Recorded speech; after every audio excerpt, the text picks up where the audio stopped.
केवल जब तुम में आस्था होगी तभी तुम परमेश्वर को देखने में समर्थ हो पाओगे। जब तुम में आस्था होगी परमेश्वर तुम्हें पूर्ण बनाएगा।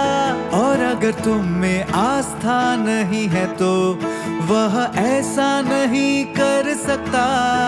जब तुम्हारे वास्तविक अनुभवों में यह आस्था होती है कि तुम परमेश्वर के कर्म देख सको, तब परमेश्वर तुम्हारे सामने प्रकट होगा और भीतर से तुम्हें प्रबुद्ध करेगा और तुम्हारा मार्गदर्शन करेगा।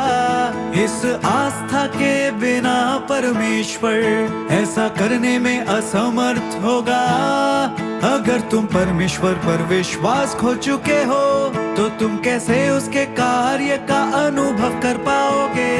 इसलिए केवल जब तुम्हारे भीतर आस्था हो और तुम परमेश्वर पर संदेह ना करो, और जब तुम उस पर सच्ची आस्था रखो जो उसके कुछ भी करने से ना डगमगाए, तभी वह तुम्हारे अनुभवों के माध्यम से तुम्हें प्रबुद्ध और रोशन करेगा।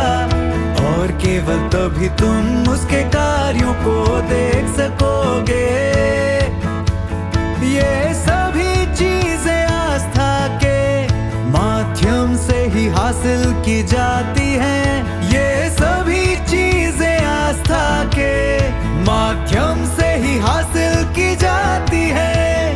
आस्था केवल शोधन के माध्यम से ही आती है और शोधन की अनुपस्थिति में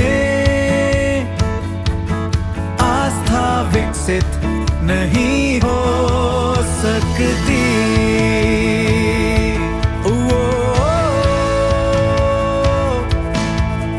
आस्था किस चीज को संदर्भित करती है?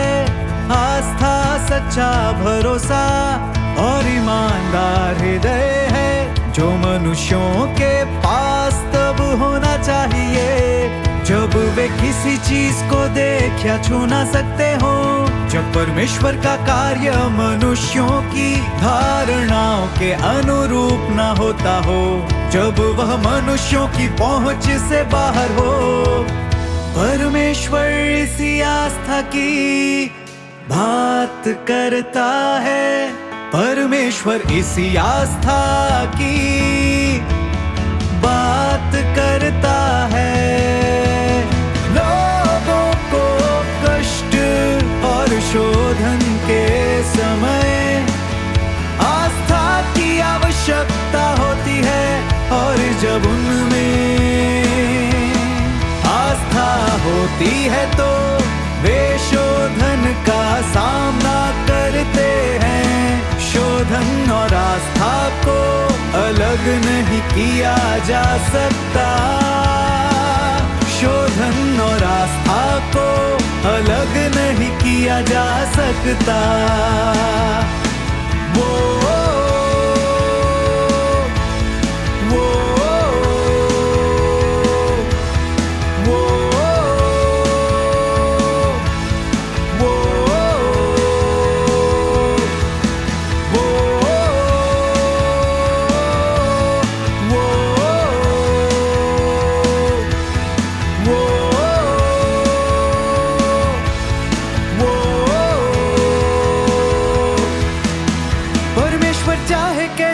कार्य करे और तुम्हारा परिवेश कैसा भी हो, अगर तुम जीवन का अनुसरण करने और सत्य खोजने में समर्थ होते हो, परमेश्वर के कार्य के ज्ञान का अनुसरण करते हो और उसके कर्मों को जानने का प्रयास करते हो, सत्य के अनुसार कार्य करने में समर्थ होते हो, तो यह सच्ची आस्था का होना है। और इससे साबित होता है कि तुमने परमेश्वर में आस्था